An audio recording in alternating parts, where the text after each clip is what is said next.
जैन समाज कबूतखान्याच्या विरोधात उभे आहे आणि मराठी म्हणून तुम्ही समर्थनात उभं, तर काय भावना आणि हा विषय सध्या तरी मीडियाने समाजाचा म्हणून दाखवू नये.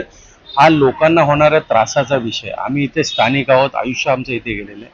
आमच्या वडीलधाऱ्या लोकांना ह्यांच्यापासून दम्याचे आजार झालेले आहेत. अनेक लहान मुलांनाही त्रास होत आहेत, परंतु सरकार याबाबत काहीच भूमिका घेत नाही. आज आपण जर बघितलं या सविस्तर प्रकरणात, तर सुप्रीम कोर्टानेही जर कबूतरखान्याच्या विरोधात भूमिका मांडली असेल, तर महानगरपालिका, महाराष्ट्र शासन अद्याप कारवाई का नाही करत आहे? अजूनही गप्प का? त्यांना या संदर्भात काही वेगळी भूमिका घ्यायची आहे का? जैन समाजाला सपोर्ट करण्यासाठी जाणीवपूर्वक दिरंगाई चालू आहे का? किंवा महाराष्ट्र शासन असेल तर या प्रकरणात काही कारवाई का नाही करत आहे, याचा अभ्यास करणं गरजेचं आहे.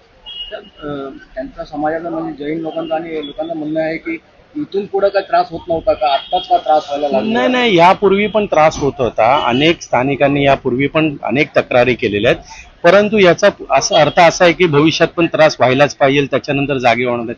कुठल्या जैन समाजाला जर त्यांच्या कबुतरांच्या विषयी प्रेम असेल, आस्था असेल किंवा दैविक भावना असेल, तर त्यांनी त्यांच्या घरात ते कबूतर पाळावेत, पिंजरा घ्यावा पाळावे. त्यांच्या स्वतःच्या ज्या हल्ली जैन कम्युनिटीने स्वतःच्या बिल्डिंग तयार केलेल्या, तिकडे इतर समुदायांना राहायला देखील देत नाही. त्या बिल्डिंगच्या आवारात फॅसिलिटी देताना एक कबूतरखाना ही फॅसिलिटी म्हणून का नाही देत आहे?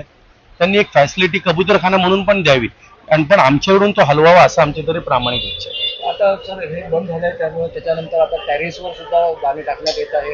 हो, आजही तुम्ही बघितलं तर हा समोरचा जो जैन मंदिर आहे त्याच्यावरती टेरेसवर आजही दाणे टाकले जात आहेत. आजही तिकडून त्यांना फिडिंग होते. म्हणजे जैन समाजाने ठरवलेलं आहे की सरकार त्यांच्या पाठीशी आहे म्हणून हायकोर्टाच्या विरोधात भूमिका करतायत.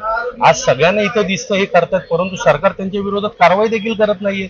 जैन समुदायातले एखाद्या वरिष्ठ संतांनी सांगितलं, त्यांच्या धर्मगुरूंनी सांगितलं की याच्यात आम्ही शस्त्र घेऊ.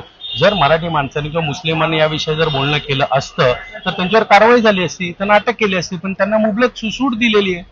हे का देण्यात आहेत? फक्त हे लोक हा समाज सरकारला पैसे पुरवतो म्हणून सपोर्ट चालू आहे का? इथून पुढे स्थानिक म्हणून तुमची काय भूमिका आहे? स्थानिक म्हणून हा कायम विरोध कायम राहील. जोपर्यंत हा कबूतरखाना हटणार नाही तोपर्यंत इथून स्थानिक लोकही हटणार नाही. थँक्यू. घ्या परदेशात भरारी, तेही सर्वसामान्यांना परवडणारी. ₹1 भरा आणि थायलंडमध्ये फिरा. सचिन इंटरनॅशनल घेऊन आले आहेत जगातली सर्वात स्वस्त परदेश टूर.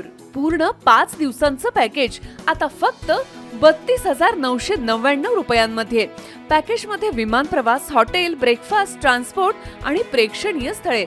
सचिन इंटरनॅशनल 18 वर्षांपासून पर्यटन क्षेत्रातील एक विश्वसनीय नाव. सचिन इंटरनॅशनल सोबत मनसोक्त फिरा. संपर्क 7767989898.